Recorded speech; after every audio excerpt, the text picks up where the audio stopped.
12월 8일 라이트 앤 딜라이트 말씀 묵상의 시간입니다. 거룩하신 아버지 하나님, 오늘도 주님께서 우리와 함께 하심을 믿고 이 하루를 시작합니다. 우리의 삶이 참 고통스럽고 마음이 무겁습니다. 그 가운데서도 주님을 바라보려 하는 우리의 마음을 주님께서 알고 계시오니 오늘도 우리에게 은총을 내려주셔서 오늘도 우리가 살아갈 힘을 얻게 하시고 주님과 동행하는 그 기쁨을 다시 한번 맛보게 하여 주옵소서. 이 땅에서 그 무엇이 우리로 하여금 기쁨을 누릴 수 있게 하겠습니까? 오직 주님께서 베풀어 주시는 그 은총만이 우리로 하여금 살아갈 힘을 주시고 또 우리를 복되게 하실 것을 믿사오니 오늘도 우리에게 말씀하여 주옵소서. 성령의 충만함을 허락하여 주사 말씀을 깨닫게 하시고 말씀대로 살아가는 우리 삶이 될 수 있도록 역사해 주옵소서. 예수님 이름으로 기도드립니다. 아멘. 오늘은 아모스서 4장 4절에서 13절까지 말씀을 읽고 묵상하도록 하겠습니다. 아모스서 4장 4절에서 13절 말씀입니다. 너희는 베델로 몰려가서 죄를 지어라. 길갈로 들어가서 더욱더 죄를 지어라. 아침마다 희생제물을 바치고 사흘마다 11조를 바쳐 보아라. 또 누룩넣은 빵을 감사제물로 불살라 바치고 큰 소리로 알리면서 자원 예물을 드려 보아라. 이스라엘 자손아, 바로 이런 것들이 너희가 좋아하는 것이 아니냐. 주 하나님이 하신 말씀이다. 내가 너희가 사는 모든 성읍에서 끼니거리를 남기지 않고 너희가 사는 모든 곳에서 먹거리가 떨어지게 하겠다. 그런데도 너희는 나에게로 돌아오지 않았다. 주님께서 하신 말씀이다. 그래서 추수하기 3달 전에 내리는 비도 너희에게는 내리지 않았다. 또 내가 어떤 성읍에는 비를 내리고 어떤 성읍에는 비를 내리지 않았다. 어떤 들녘에는 비를 내리고 어떤 들녘에는 비를 내리지 않아서 가뭄이 들었다. 두세 성읍의 주민들이 물을 마시려고 비틀거리며 다른 성읍으로 몰려갔지만 거기에서도 물을 실컷 마시지는 못하였다. 그런데도 너희는 나에게로 돌아오지 않았다. 주님께서 하신 말씀이다. 내가 입마른 병과 깐부기 병을 내려서 너희를 치고 너희의 정원과 포도원을 황폐하게 하였다. 너희의 무화과 나무와 올리브 나무는 메뚜기가 삼켜버렸다. 그런데도 너희는 나에게로 돌아오지 않았다. 주님께서 하신 말씀이다. 내가 옛날 이집트에 전염병을 내린 것처럼 너희에게도 내렸다. 내가 너희의 젊은이들을 칼로 죽였으며 너희의 말들을 약탈당하게 하였다. 또 너희 진에서 시체 썩는 악취가 올라와서 너희의 코를 찌르게 하였다. 그런데도 너희는 나에게로 돌아오지 않았다. 주님께서 하신 말씀이다. 나 하나님이 옛날에 소돔과 고모라를 뒤엎은 것처럼 너희의 성읍들을 뒤엎었다. 그때 너희는 불 속에서 끄집어낸 나무 조각처럼 되었다. 그런데도 너희는 나에게로 돌아오지 않았다. 주님께서 하신 말씀이다. 그러므로 이스라엘아, 내가 너에게 다시 그렇게 하겠다. 바로 내가 너에게 이렇게 하기로 작정하였으니 이스라엘아, 너는 너의 하나님을 만날 준비를 하여라.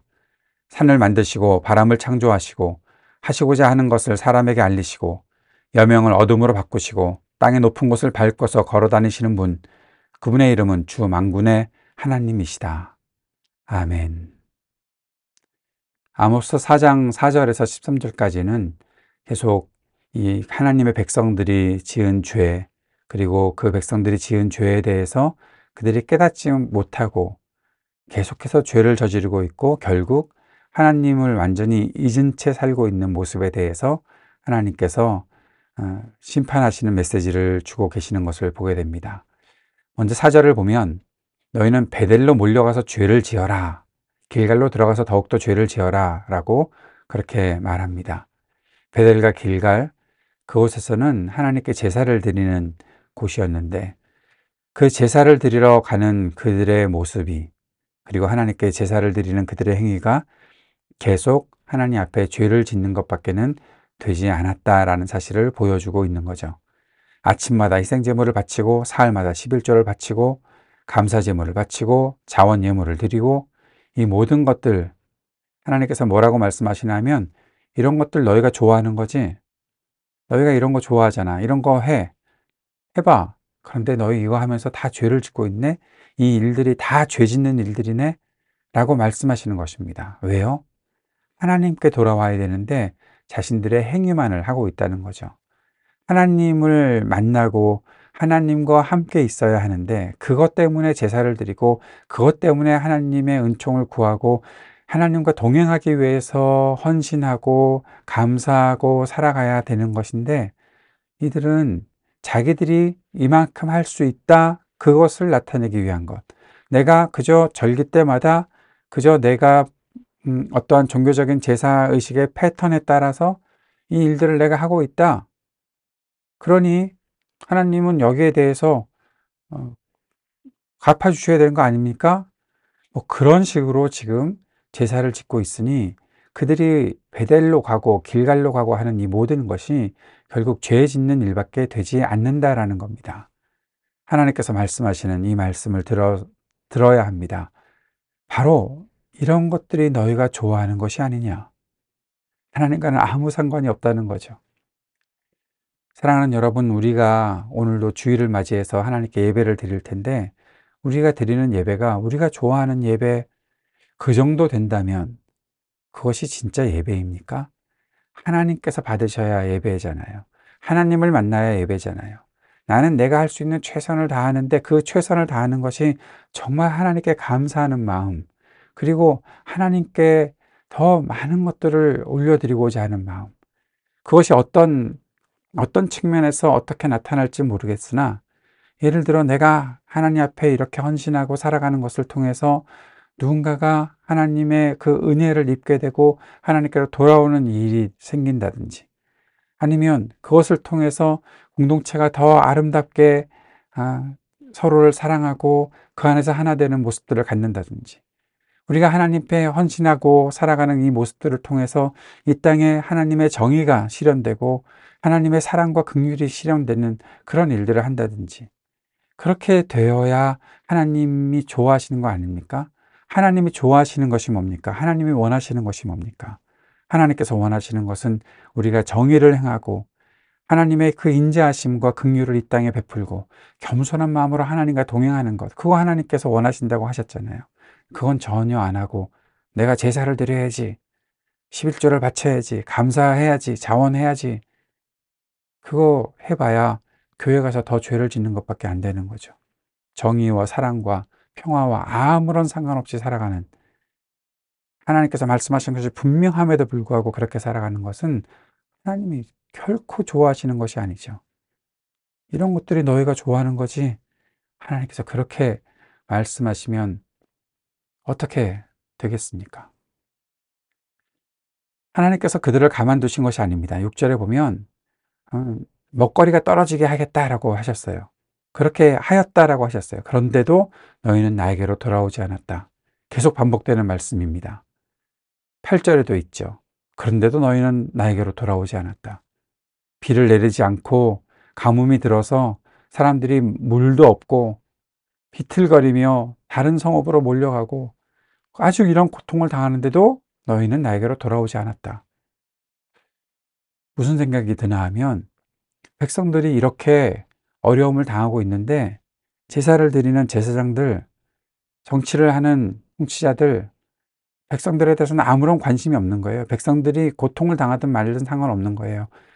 하나님께로 돌아와야 되는데 정의를 행해야 하는데 그거 하지 않고 있는 거예요. 하나님은 나에게로 돌아오지 않았다라고 말씀하시는 거죠.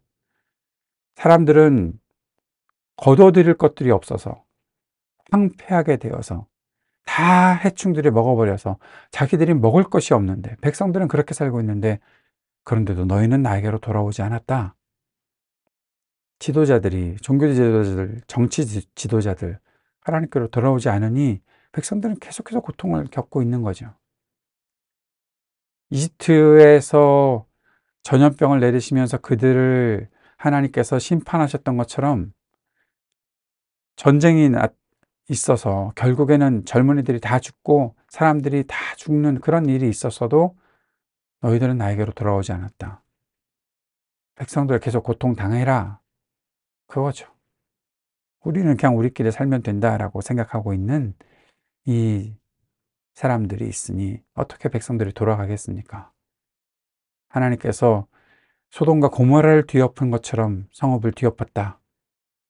그런데도 너희들은 나에게로 돌아오지 않았다.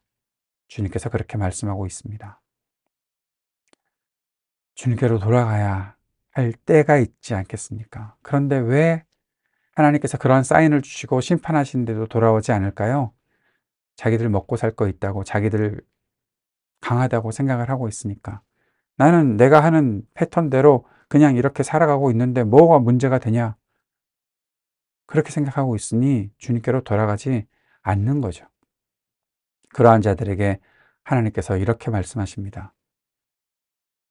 내가 너에게 이렇게 하기로 작정하였으니. 예, 하나님께서 그렇게 하기로 작정하셨답니다. 이스라엘아, 너는 너의 하나님 만날 준비를 하여라. 하나님을 만날 준비가 우리에게 가슴 설레야 하는데, 하나님을 내가 만날 준비를 하고 있으니 예배 때 주님 앞에 나아가서 예배를 드릴 때 하나님께서 오늘도 나의 안에서 역사하실 것들을 기대하고 주님을 만날 준비를 하는 그 마음 설렘이 이 메시지 속에 있는 것 같으세요? 아니요. 그렇지 않아요. 결국 하나님의 심판 때문에, 두려움 때문에 어찌할 바를 모르는 아담과 하와가 수풀에 숨어서 아담아 어디 있느냐? 내가 주님이 무서워서 숨어 있습니다라고 말하는 그 느낌이 지금 이 메시지를 듣는 사람들 안에 있는 것이 아닐까요? 저는 이 말씀이 하나님 만날 준비를 하여라는 말씀이 가슴 설레는 그런 말씀으로 들려왔으면 좋겠습니다. 그런데 지금 이 메시지를 들어야 하는 이 백성들은 두려울 수밖에 없을 거예요. 산을 만드시고 바람을 창조하시고 하시고자 하는 것을 사람에게 말씀하시고 알리셨고 여명을 어둠으로 바꾸시고 여명을 어둠으로 바꾸시고 희망이 있었을 것 같은데 깜깜해지는 거죠. 땅의 높은 곳을 밟고서 걸어 다니시는 분, 그분의 이름은 주 만군의 하나님이시다. 그 만군의 하나님께서 나타나시는데 지금 너희 뭐하고 있느냐? 너희 나에게로 돌아오지 않았지? 나는 공의의 하나님이니 정의의 하나님이니 그 정의를 이 땅에 그대로 행하면 너희들은 그냥 그렇게 끝나는 거 아니겠냐? 너희는 너희 하나님 만날 준비를 하여라. 무슨 마음으로 주님을 만나겠습니까? 오늘 말씀 묵상은 따로 정리하거나 하진 않고 딱 이 말씀만 드리고 마치려고 합니다. 너는 너의 하나님 만날 준비를 하여라. 사랑하는 여러분, 오늘 주님을 만날 준비를 할 수 있기를 바랍니다. 그것이 가슴 설레는 준비가 되었으면 좋겠습니다. 이것이 그저 내 패턴대로 하다가 뭐 어떻게 되겠지라는 그런 식이 아니기를 바랍니다. 하나님을 아무리 만나는 것처럼 제사를 드려도 주님께로 돌아오지 않았다라고 말씀하시는 주님의 음성이 우리에게 들리지 않기를 바랍니다. 너는 너 좋아하는 것만 하고 있구나 라는 그 음성, 그 말씀을 우리가 더 이상 듣지 않기를 바랍니다. 만군의 하나님, 그분을 내가 만나기를 위해 오늘도 설레는 마음으로 주님 앞에 예배하러 나아갑니다. 그 마음이 우리 안에 있기를 바랍니다. 그렇게 되기 위해 하나님께서 간절히 원하시는 정의가 우리를 통해 이 땅에 실현되고 하나님의 그 사랑과 평화가 우리를 통해 이 땅에 실현되는 하나님의 백성으로, 하나님의 자녀로 살아가는 우리 모두가 되기를 바랍니다. 주님께서 가르쳐 주신 기도 함께 드리겠습니다. 하늘에 계신 우리 아버지, 아버지의 이름을 거룩하게 하시며 아버지의 나라가 오게 하시며 아버지의 뜻이 하늘에서와 같이 땅에서도 이루어지게 하소서. 오늘 우리에게 일용할 양식을 주시고 우리가 우리에게 잘못한 사람을 용서하여 준 것 같이 우리 죄를 용서하여 주시고 우리를 시험에 빠지지 않게 하시고 악에서 구하소서. 나라와 권능과 영광이 영원히 아버지의 것입니다. 아멘.